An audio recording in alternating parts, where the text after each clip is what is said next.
harapan terbesarnya tuh bagaimana buku ini terus memberikan manfaat, memberikan pelajaran hidup dan juga menjadi salah satu penguat buat teman-teman di luaran sana, buat pembaca bahwa dalam setiap kehidupan itu akan selalu ada hikmah dan makna yang baik untuk kehidupan selanjutnya. Membaca tuh dasar ya Pak untuk menulis.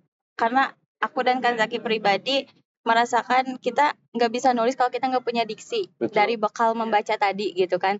Salah satunya buku ini juga sebenarnya output dari kita yang kita labeli sebagai kita yang cenderung sebagai pendengar. Cara untuk terapi paling gratis terhadap luka batin yang kita punya tuh kita lewat menulis gitu Pak.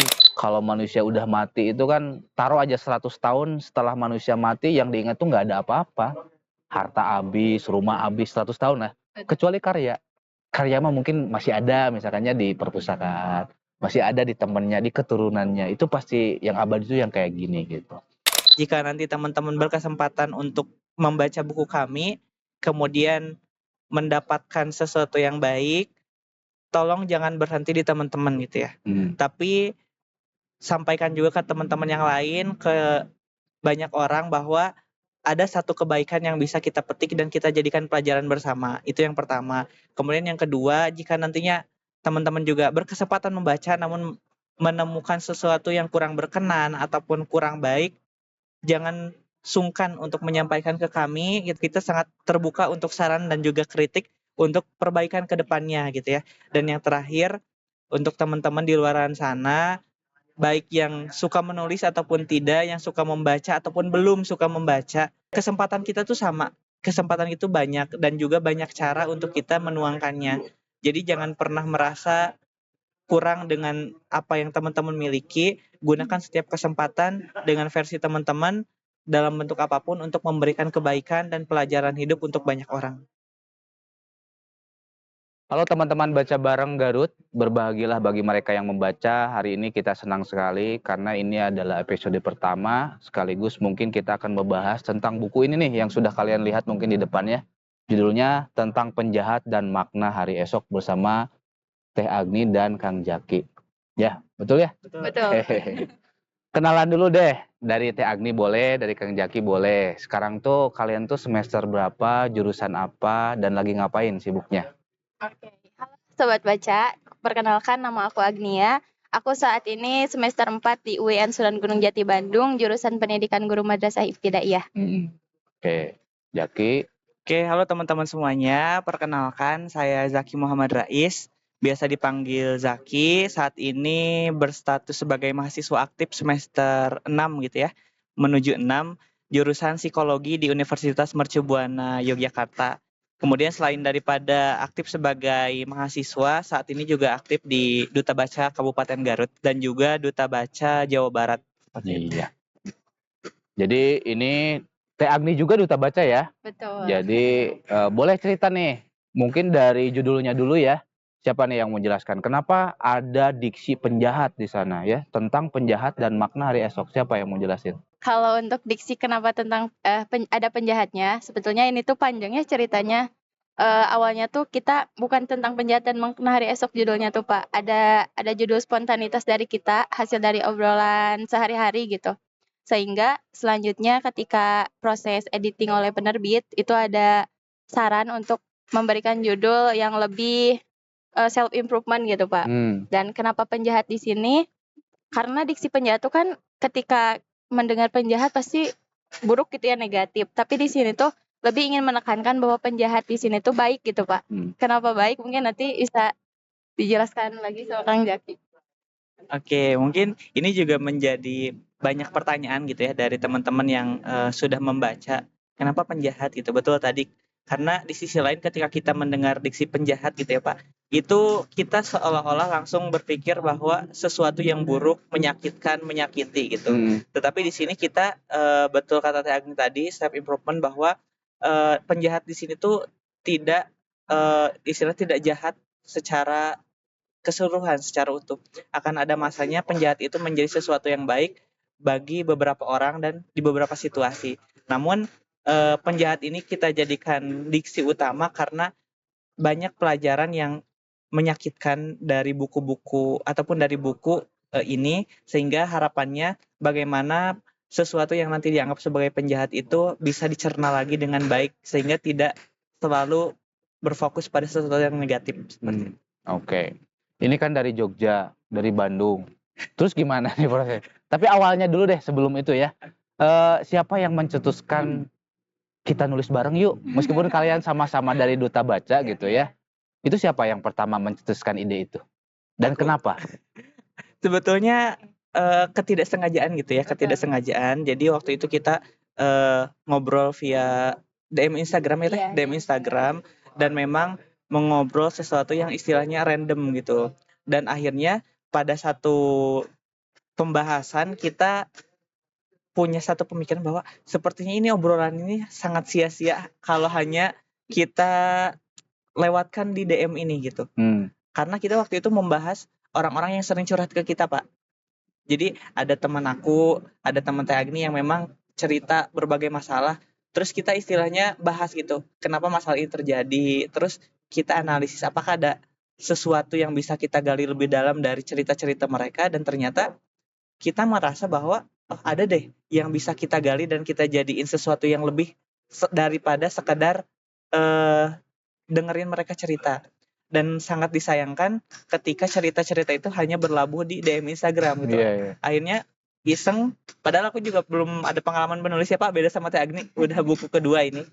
Akhirnya mending nulis buku yuk sesimpel itu, dan akhirnya Teh Agni mengiyakan untuk ke proses-proses berikutnya. Itu sih singkat cerita menjadi awal gitu ya kita menulis. Barangkali ada tambahan dari Teh Agni. Tahun berapa itu kalian DM-an? Terus ada ya istilahnya langsung ada ide, kayaknya ini sayang kalau nggak dituliskan gitu. Tahun berapa? Tahun 2024 Pak, lebih tepatnya setelah sayembara ya. Proses sayembara 2024 itu kita ngobrol di DM, dan itu tuh karena kita LDR, kita full nulisnya tuh nge-zoom gitu Pak. Tiap hari nge-zoom, ada pagi, kadang siang atau malam, kita disesuaikan. Dan apa ya, itu tuh waktu itu tuh bahkan aku pernah kontenin sebenarnya di Instagram, benar-benar spontan itu ya kan, tanpa direncana gitu Pak. Benar-benar nulis oke, malam itu juga kita langsung oke, punya target tanggal berapa, bulan apa, mau bikin buku apa, kayak gimana, terus kita langsung bikin strateginya di malam itu juga gitu. Dan langsung dieksekusi beberapa hari kemudian ya Kang? Ya langsung bikin apa istilahnya, rancangan. Iya, rancangannya. Rangka tulisannya ya. Betul. Terus pilihannya ini kan jadi prosa ya. Kenapa nggak bentuk novel atau cerpen? Kenapa pilihannya jadi kayak gini? Ini siapa yang menentukan atau gimana? Waktu itu kesepakatan kita bersama ya Kang. Karena kalau aku pribadi, kalau novel tuh perlu proses yang panjang, di mana waktu itu mengingat target yang kita punya tuh jaraknya deket gitu Pak. Nah, untuk novel tuh lebih kompleks mungkin ya. Sebetulnya ini juga gak kalah kompleks sih untuk nulisnya. Cuman kalau novel tuh lebih harus banyak sudut pandang lagi yang harus dikembangkan gitu Pak. Iya betul, karena kita ngerasa selain daripada proses novel itu yang pastinya lebih kompleks, kita tuh ngerasa bahwa prosa ini jadi salah satu opsi di samping beragam cerita yang tadi kompleks gitu ya Pak. Karena kan kalau kita ulik buku ini tuh bukan hanya bercerita tentang satu topik gitu ya, tapi beragam topik dan juga beragam pembelajaran hidup. Artinya kita juga pengen gimana caranya supaya semuanya tetap tersampaikan, tapi nggak terlalu nguras gitu. Meskipun sebenarnya nguras gitu ya. Jadi kita akhirnya bikin prosa yang memang dibagi part gitu. Tapi kalau dikaji itu ada beberapa bagian yang memang masuk bab apa seperti itu. Kalau ini masalah proses kreatifnya gimana? Ini kan ada beberapa judul ya. Apakah misalkan Agnia 20 judul, Jaki 20 judul, atau gimana nih teknis kalian membaginya? Oke, untuk proses tersebut, jadi kita tuh ada punya RPP, jadi rancangan buat menulis gitu Pak. Kita diskusi dulu, punya topik apa nih yang bakal kita bahas gitu. Di sana Kang Zaki RPP-nya apa, aku RPP-nya apa, terus habis itu kita menyatukan RPP itu. Misalnya ada satu topik yang emang aku dan Kang Zaki sama, itu akan jadi satu topik yang akan kita kerjain bareng. Tapi selebihnya dari itu kita tuh RPP yang aku bikin, jadi aku bikin landasannya gitu dari perspektif aku. Nanti ketika kita meet, kita bertukar perspektif gitu. Perspektif aku seperti ini, perspektif Kang Jaki seperti ini. Baru di sini kita mendiskusikan gitu. Kalau kita ada kuncinya ACC gitu. ACC bab ini gitu. Jadi Iya. mungkin Kang Jaki ini prosesnya satu judul tuh pasti berdua atau ada juga yang terpisah satu judul sendiri? Ada kalau proses pembuatannya ada yang satu judul itu murni sendiri. Sendiri ya. Tapi itu belum bisa dikunci sebagai bab yang selesai ketika belum disetorkan ke satu sama lain. Oh ya, jadi saling revisi ya. Oke. Termasuk misalkan dari segi bahasa kadang Teh Agni revisi bab yang aku kerjain ataupun sebaliknya. Begitupun ketika ada bab yang memang digarap sama berdua, itu menjadi proses yang panjang. Kita harus menyamakan gitu. Ini tujuannya udah sesuai belum? Termasuk kita kan istilahnya meskipun diangkat dari ragam masalah dan juga cerita-cerita yang kita dengar di kehidupan gitu ya Pak. Tapi kita juga kasih sentuhan-sentuhan yang istilahnya apa ya? Yang di luar konteks gitu. Jadi memang perlu penyesuaian juga untuk menuntaskan bab per bab itu. Nah, mungkin ini teman-teman yang sedang menyaksikan, boleh dikasih spill sedikit deh, ini temanya apa nih yang paling banyak dibahas? Yang jelas ini Gen Z banget kan? Iya. Betul ya? Betul. Gen Z banget lah. Segala permasalahan Gen Z itu dibahas nih di sini. Cuman mungkin silakan kalian dari proses kreatifnya kenapa memilih tema ini, tuh yang ini jangan deh misalkan. Itu gimana tuh? Oke, itu nyambung ke RPP yang tadi Teh Agni sampaikan. Jadi sebetulnya banyak gitu ya dan akhirnya kita hanya mengumpulkan dan memutuskan untuk mengambil 8 bab ya? Iya, 8 bab. 8 bab kalau di bab. Tapi ketika dijadiin buku kita urai jadi 36 apa 34 part gitu. Dan itu memang betul tadi ya ada seleksi di beberapa bagian. Oh, bagian ini mah nggak usah, permasalahan ini mah sepertinya enggak. Nah, untuk seleksinya kita pertama menyesuaikan dengan banyaknya permasalahan yang sesuai. Misalnya topik tentang percintaan. Ini sudah pasti banyak gitu. Dan untuk topik ini tentunya banyak juga perspektif dan juga pandangan termasuk bagian mana nih terjadi permasalahannya. Akhirnya kita putuskan untuk diambil. Termasuk permasalahan lain, contoh lain yang dialami oleh Gen Z ataupun sering terjadi misalnya adalah tentang pendidikan. Misalnya apalagi buat teman-teman yang SMA nih bingung mau lanjut kuliah, ketolak PTN ataupun yang lain, itu jadi permasalahan yang pasti selalu tiap waktu dan siapapun mengalami. Itu kita masukin. Nah, termasuk seleksi-seleksi bab yang lainnya pun sama, Pak. Jadi kita masukin permasalahan mana yang memang sering kali dan dialami karena harapannya dari tulisan kita ini muncul sebuah hikmah-hikmah kehidupan yang bisa dijadiin pelajaran ketika mereka membaca tulisan ini. Sekarang nih, kalau Agnia sama Jaki lagi diskusi nih, lagi ngerevisi satu judul atau beberapa tema, itu kalau misalkan ada beda pendapat, siapa yang ngalah? Terus apalagi ini kan susah juga kan via Zoom. Kan bisa aja, apalagi gini ya, apalagi perspektif wanita dengan laki-laki kan beda biasanya. Apalagi tema-tema yang sensitif kayak gini gitu ya. Saya ada cerita yang ngena itu masalah ini, anak dan bapaknya. Kalau yang anak-anak lain mah dibeliin es krim yang kayak gitu, itu saya kena tuh, kayak bisa ngerasain lah gitu. Tapi saya penasaran ini tulisan siapa ya originalnya gitu. Tapi ya kembali ke yang tadi, itu gimana tuh cara istilahnya, ya udah deh saya ngalah atau misalkan itu kan beda tuh gimana? Kebetulan kita tuh banyak samanya ya. Jadi kita tuh ngerasa apa ya? Ngerasa mulus Pak nulis ini tuh karena beberapa perspektif kita tuh sama dan ketika berbeda pun nggak terlalu yang saling bertolak belakang banget gitu Pak. Jadi gampang untuk menengahinya gitu. Dan ketika ditengahi itu juga bukan kayak siapa yang ngalah atau siapa yang enggak gitu, tapi ini perspektif aku kayak gini, ini perspektif aku kayak gini, coba dipikirkan ulang, mau tetap kayak gitu atau kita revisi dikit-dikit gitu. Jadi emang enak juga, terlebih Kang Zaki tuh ngerti mungkinnya soal bagaimana menghadapi manusia, menghadapi Jurusan orang psikologi. lain gitu ya. Iya. Jadi emang aman sih Pak. Aman ya? Iya aman. Berapa lama nih kalian selesai dari ide DM-DM-an awal sampai istilahnya penemu, ya sampai jadi, terus ketemu penerbit atau gimana dulu? Oke, jadi setelah DM-DM-an waktu itu malam, masih inget ya, malam-malam kita jam 11 malam akhirnya nulis. Oke, karena Teh Agni udah punya pengalaman nih Pak di nulis buku, kayak ini apa yang harus aku siapin gitu kan. Oke, siapin targetnya mau terbit kapan. Waktu itu aku ngasih tanggal di Teh pengen beres nulis di 12 Agustus. Waktu itu kita di akhir Juni. akhir Juni. Jadi mau rencana nulis di 1 Juli. Jadi 1,5 bulan teh pengen terbit di 12 Agustus. Berarti gitu. sebulan setengah ya? Sebulan Cepet setengah. juga ya? Akhirnya kita nulis dan ternyata justru tulisan hasil revisi di kita beres di sebelum akhir Juli. 27 hari ya. 27 hari nulis. Karena kita hampir setiap hari Zoom 3 jam, 4 jam itu. Pokoknya babi ini harus beres karena tadi kita punya RPP. Kan tanggal 5 harus beres 3 bab. Kalau belum beres ya mau nggak mau harus beres. Mau sampai subuh pun gitu. Sampai habis kuota, sampai wifi mati gitu pokoknya. Fakta itu. Itu setelah itu di tengah perjalanan kita sambil seleksi buat penerbit. Karena ada teman-teman juga dari Duta Baca yang udah menerbitkan buku, kita cari tahu plus minus dan akhirnya di 1 bulan kurang lebih menulis. Dan kemarin itu untuk sampai total produksi itu terbit di bulan Oktober ya Teh.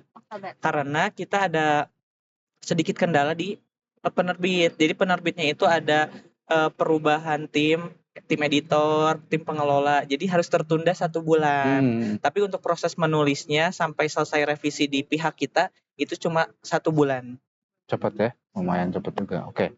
Nah, setelah ketemu penerbit itu kan ada editor biasanya masuk lah. Udah temu nih, ini kan sama Pijar ya? Iya, Pijar Pendar. Nah, sama Pijar.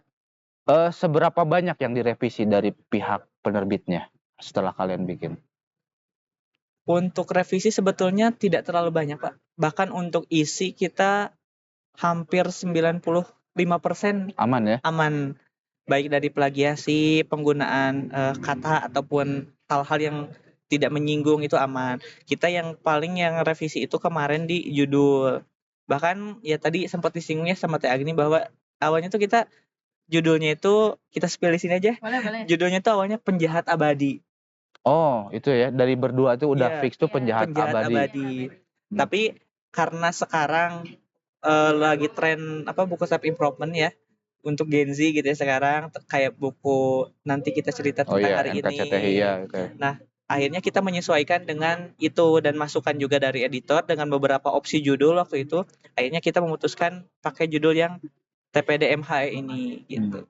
Nah, Jaki sama Agnia ini kan ada istilahnya ada beberapa gambar ilustrasi ya, termasuk cover juga kan ada istilahnya ilustrasi yang bikin. Ini siapa nih yang bikin ilustrasi dalamnya? Oke, kalau yang bikin full dari tim editor, dari editor penerbit, tapi memang untuk cover ataupun ilustrasi di setiap lembar buku kita tuh sesuai request. Jadi disesuaikan dengan tema dan topik yang dibahas. Karena kita juga seneng ya editornya tuh open banget ya Kang, enak diajak kerja Itu samanya. berarti via Zoom juga editor atau enggak? Oh di sini Via WhatsApp. ya di sini memutuskan untuk Kang Zaki aja yang komunikasi satu pintu gitu sama editor penerbitnya. Ketika kita perlu revisi gitu ya bagian ini, mereka juga sangat open gitu Pak untuk langsung direvisi, diperbaiki. Bahkan ketika penggantian judul juga mereka enak banget gitu nyampeinnya dan kita tuh justru kebantu ya. Iya, Kebantu banget sama tim penerbit Pijar Pendar ini. Ya, dari penjahat abadi ya. Penjahat abadi menjadi tentang penjahat dan makna hari esok. Ya Gen Z banget gitu judulnya, betul-betul. Nah, sekarang kan istilahnya sudah beredar di teman-teman, termasuk saya pun udah beli ya, Kang Jaki sama Kang Teh Agnia. Nah, selanjutnya apa nih? Kalian akan ngelakuin apa dengan buku ini? Apakah kayak lagi ada promosinya misalkan ke toko-toko buku atau mau ngapain nih supaya istilahnya semakin banyak orang yang kenal buku ini? Ini kan istilahnya hasil karya berdua kan ya. Supaya lebih kenal lagi otomatis harus ada promosi. Mungkin sebagai gambaran tahu Raditya Dika, dia kan bikin buku baru tapi bikin lagunya juga, promosi dan segala macam. Ini strategi apa yang akan kalian pakai supaya ini bisa lebih kenal luas? Kemarin tuh kan dapat link di Garut Film Forum. Oke. Dan mereka menawarkan untuk tidak hanya sekedar buku lah gitu, untuk difilmkan, divisualisasikan gitu. Insya Allah. Amin. Mudah-mudahan, tapi entah kapan mungkin ya, tapi sudah ada tahapan itu. Dan mungkin untuk yang lainnya kita tuh berbarengan juga dengan kegiatan Duta Baca, kita juga mengadakan beberapa kegiatan seperti kemarin di Alerta, bedah buku di kafe gitu. Dan selanjutnya mungkin akan ada lagi kegiatan bedah buku seperti itu insya Allah. Tambahan Kang? Oke, mungkin untuk strategi promosi gitu ya. sebetulnya kita untuk sekarang masih mencoba memaksimalkan media sosial gitu ya Iya ya. sebagai bentuk promosi. Namun tadi sudah disampaikan juga sama Teh Agni bahwa kita mencoba menggandeng pihak-pihak terkait gitu ya, bagaimana nantinya buku ini tuh bisa dikenal banyak orang dan Betul. tentunya bisa lebih banyak memberikan manfaat untuk para pembaca. Dan salah satu rencana terbesar yang juga menjadi impian tadi gitu ya, mudah-mudahan bisa terwujud rencananya untuk diangkat jadi sebuah film pendek nantinya, termasuk mungkin sekarang kita lagi memperbanyak kegiatan bedah buku gitu ya, termasuk di rangkaian-rangkaian kegiatan Duta Baca dan beberapa komunitas kita sudah ada list untuk kegiatan bedah buku ini. Kalau kita ngobrolin tantangan nih, ini kan pasti aja sebuah karya itu pasti ada tantangan yang dilalui ya. Menurut Jaki dan Agnia, tantangan yang istilahnya berat deh, kira-kira apa nih selama proses penulisan ini? Oke, kalau untuk aku pribadi pertama tuh di waktu ya Pak, di ngatur waktu karena memang waktu itu kita menjelang UAS gitu Pak. Jadi memang lagi benar-benar sibuk dengan aktivitas kampus, apalagi kita nggak ada komunikasi secara tatap muka gitu. Bahkan kita baru ketemu langsung tuh setelah bukunya jadi gitu. Oh. Jadi selama prosesnya nggak ada proses pertemuan langsung. Itu jadi tantangan karena memang mulai dari ngatur waktu, gimana caranya target bisa tetap kesampaian gitu. Kemudian yang tantangan berikutnya tuh lebih ke di proses revisi gitu ya, proses revisi. Karena buku ataupun tulisan yang kita bikin tuh, yang kita rancang tuh buat banyak orang loh. Nanti kita nggak tahu siapa yang baca, ahli apa yang baca, ataupun mereka tuh punya kemampuan apa. Kalau kita salah, ya fatal gitu.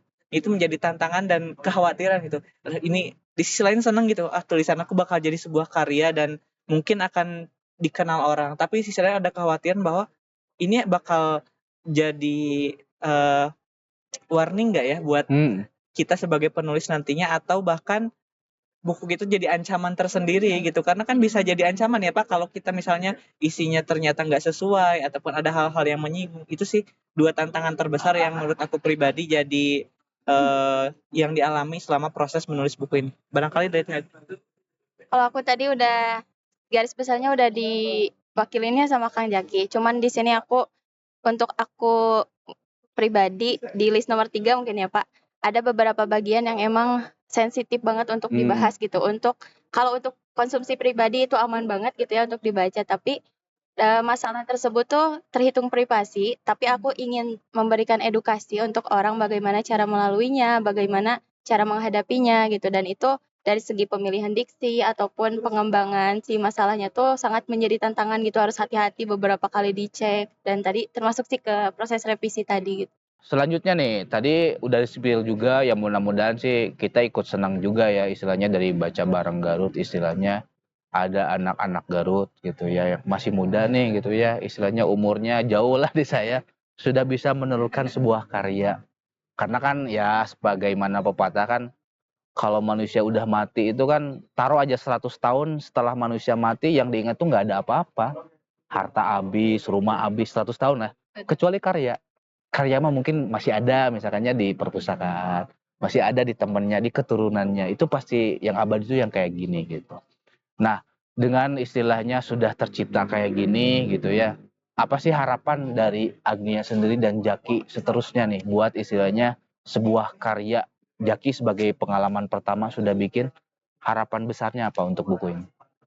Kalau dari aku sih, aku berharapnya nggak sampai di aku sama Kang Jaki aja. Jadi semakin banyak lagi yang nulis gitu, karena ini tuh sebagian kecil aja gitu yang bisa kita sampaikan, yang mungkin barangkali bagi orang lain punya kesempatan yang lebih besar, yang lebih luas gitu untuk apa ya, istilahnya menjadi pemengaruh untuk yang lainnya gitu melalui tulisan. kalau dari aku pribadi mungkin harapannya pertama mungkin lebih banyak memberikan pelajaran gitu ya Pak. Jadi apa yang kita pengen sebagai salah satu dasar kita untuk menulis ini tuh ya benar-benar tersampaikan ke pembaca gitu, dan banyak orang juga yang bisa menerima manfaat gitu ya. Karena sia-sia juga ya ketika kita menyampaikan sesuatu tapi tidak memberikan kebermanfaatan buat orang lain. Jadi harapan terbesarnya tuh bagaimana buku ini terus memberikan manfaat, memberikan pelajaran hidup, dan juga menjadi salah satu penguat buat teman-teman di luar sana, buat pembaca, bahwa dalam setiap kehidupan itu akan selalu ada hikmah dan makna yang baik untuk kehidupan selanjutnya, seperti itu. Menarik. Oke. Gini, ini mungkin bisa jadi dua pertanyaan terakhir deh ya. Yang pertama itu kayak gini. Menulis itu tidak akan lepas dari membaca. Bener nggak gitu ya? Itu kan sangkut paut ya. Jarang ada yang bisa menulis tanpa dia suka membaca. Pertama dulu dari Agnia boleh, dari Jaki boleh. Gimana caranya supaya kalian bisa tetap membaca? Dan seterusnya gimana bisa jadi menulis? Mungkin bisa jadi tips nih buat teman-teman yang istilahnya boborah menulis, membaca oke masih susah gitu. Oke, mungkin kalau dari aku singkat aja gitu ya teman-teman, gimana caranya supaya kita tetap membaca gitu ya. Apalagi mungkin buat teman-teman yang sudah menulis itu kadang jadi tantangan gitu karena merasa sudah, aku mau udah jadi penulis gitu, Yeah. ngapain baca lagi. Nah, mungkin yang pertama kita harus ubah mindset kita gitu ya. Cara pikir kita bagaimana ketika membaca itu kita anggap sebagai satu kebutuhan gitu ya. Yeah. Kalau yang namanya kebutuhan gitu ya, meskipun kita di satu waktu merasa kenyang gitu ya, tapi di waktu yang lain kita tetap membutuhkan karena masih banyak asupan, masih banyak nutrisi ataupun vitamin yang belum kita terima gitu, termasuk membaca. Jadi tidak pernah merasa puas gitu, sebanyak apapun buku yang pernah kita baca. Dan itu ketika kita sudah memiliki mindset demikian, ketika kita mencoba untuk menyalurkannya dalam bentuk tulisan hasil bacaan kita ataupun mengubahnya dalam bentuk karya yang lain, itu kita tidak akan pernah lupa bahwa membaca itu menjadi dasar dari kegiatan-kegiatan ataupun aktivitas kita berikutnya gitu. Itu yang paling penting sih kalau dari aku supaya kita tetap menjadikan membaca itu sebagai modal utama gitu dan menjadi modal yang selalu digunakan untuk kita bisa berkarya dalam bentuk apapun. Setuju banget, dan lagi-lagi udah diwakilkan ya. Mungkin aku menambahkan, setuju banget karena membaca tuh dasar ya Pak untuk menulis. Karena aku dan Kak Zaki pribadi merasakan kita nggak bisa nulis kalau kita nggak punya diksi. Betul. Dari bekal membaca tadi gitu kan. Salah satunya buku ini juga sebenarnya output dari kita yang kita labeli sebagai apa ya, kita yang cenderung sebagai pendengar. Cara untuk terapi paling gratis terhadap luka batin yang kita punya tuh kita lewat menulis gitu Pak. Dan harapan sih ya, tadi nyambung, harapan aku juga buku ini tuh sebagai teman gitu Pak untuk pembaca. Soalnya ada satu testimoni dari temanku, ketika dia baca buku ini, dia merasa relate sama salah satu partnya, kemudian dia tuh tergerak hatinya untuk, oke, ini sudut pandang penulis, aku punya sudut pandang sendiri dan aku punya masalah sendiri. Kemudian dia jadi berangkat dari buku ini tuh jadi punya rutinitas journaling tiap hari gitu Pak. Jadi luka yang dia punya yang tadinya dipendam, ketika kepancing sama bagian dari buku ini dia jadi nulis bahwa oke, cerita aku kayak gini, dia nulis gitu, dan itu berangkat dari membaca. Dia bisa menulis karena dia membaca gitu. Kalau testimoni dari teman aku itu. Jadi menarik ya. Tadi disinggung tentang journaling, ini lagi rame-rame juga nih di sosial media sekarang ya. Bahwa ya salah satu tipsnya yaitu dengan menuliskan ya, mencurahkan apa yang ada dalam pikiran itu lewat tulisan. Nah, dari ini kan banyak ya, ada beberapa judul mungkin ya. Dari Teh Agnia dulu, bagian mana ataupun sisi mana yang paling disukai deh? Oke, kalau dari aku pribadi ada di tema tentang kehilangan diri sendiri, Pak. Jadi buku ini tuh ada beberapa tema kehilangan banyak hal gitu. Ada keluarga, percintaan, pendidikan, termasuk kehilangan diri sendiri gitu. Dan aku paling favorit itu yang kehilangan diri sendiri. Alasannya karena itu tuh adalah puncak di mana ujung dari setiap kehilangan yang dialami gitu. Kehilangan keluarga, percintaan, sahabat dan lain sebagainya itu tuh tidak jarang orang-orang sering di tahap kehilangan diri sendiri gitu. Dan itu perjalanan paling panjang yang tidak akan pernah usai sebelum kita masuk ke liang lahat gitu Pak, untuk menerima diri sendiri, untuk mencari jati diri sendiri gitu. Kalau dari aku pribadi ada 2 sebetulnya ya, part yang memang menjadi berkesan lah, istilahnya berkesan dan memang menjadi momen krusial juga saat proses menulisnya itu di bagian pendidikan dan cinta gitu ya.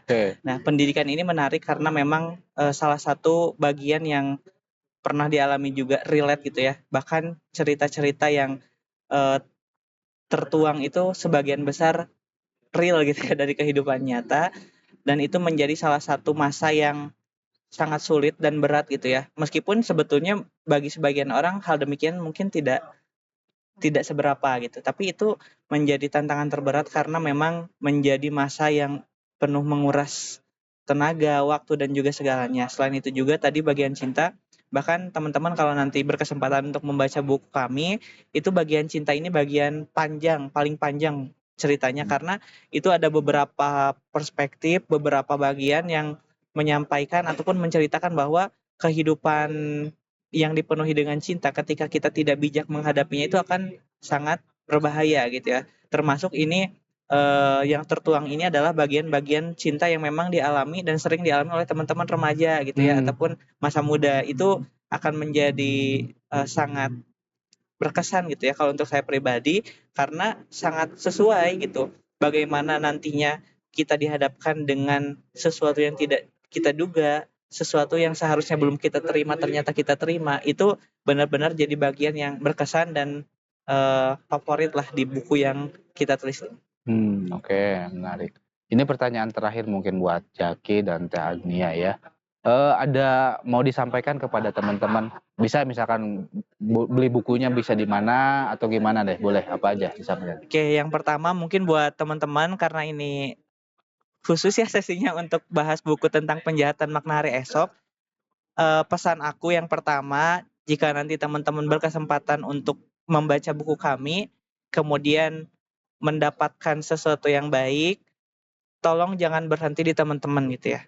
Tapi sampaikan juga ke teman-teman yang lain, ke banyak orang bahwa ada satu kebaikan yang bisa kita petik dan kita jadikan pelajaran bersama. Itu yang pertama. Kemudian yang kedua, jika nantinya teman-teman juga berkesempatan membaca namun menemukan sesuatu yang kurang berkenan ataupun kurang baik, jangan sungkan untuk menyampaikan ke kami. Kita sangat terbuka untuk saran dan juga kritik untuk perbaikan ke depannya gitu ya.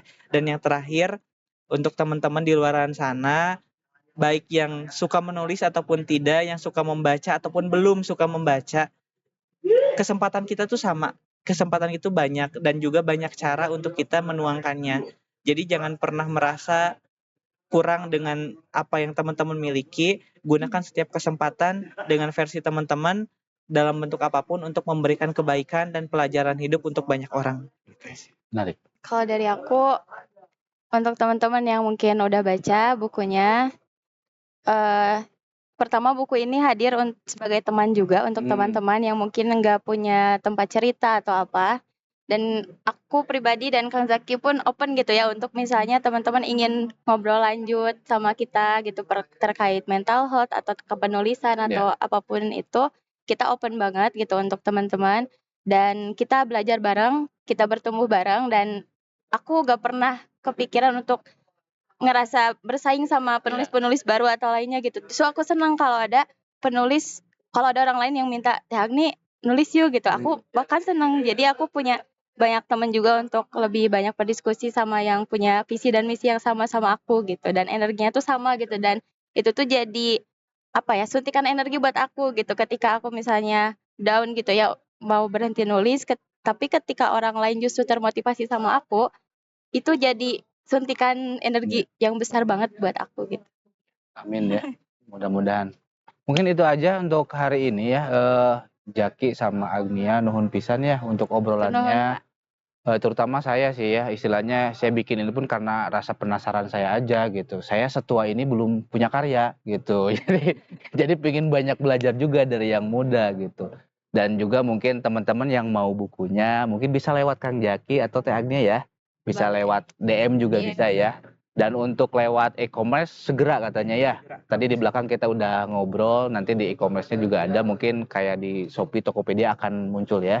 Betul. Yang jelas mungkin penasaran banget pokoknya langsung DM aja ke Teh Agnia sama ke Kang Jaki. Dan tadi betul juga nih, barangkali misalkan mau ngobrol lebih lanjut, karena ini hanya terbatas di podcast ini, bisa langsung DM aja ya. Boleh. Barangkali yang orang Garut yang lagi ada di Bandung pingin diskusi silahkan ada Teh Agnia. Orang Jogja atau mungkin karena sekarang lagi libur boleh di Garut ya. Boleh. Kebetulan lagi di Garut. Itu aja ya mungkin hari ini hatur nuhun sekali lagi ya. Moga lancar. Ditunggu buku keduanya nih. Ya ini kan tentang penjahat dan makna hari esok. Nanti mungkin keduanya apa? Part 2 atau gimana kita nggak tahu. Tunggu ya teman-teman. Mudah-mudahan ya. Saya doakan moga ada karya-karya selanjutnya. Karena ya tadi yang saya sampaikan. manusia setelah mati itu nggak dilihat apa-apa, udah aja hilang gitu, tapi kecuali ada legasinya, karyanya dan seterusnya. Itu aja mungkin dari Baca Bareng Garut hari ini. Terima kasih dan tetap tagline-nya berbahagialah bagi mereka yang membaca. Hatur nuhun.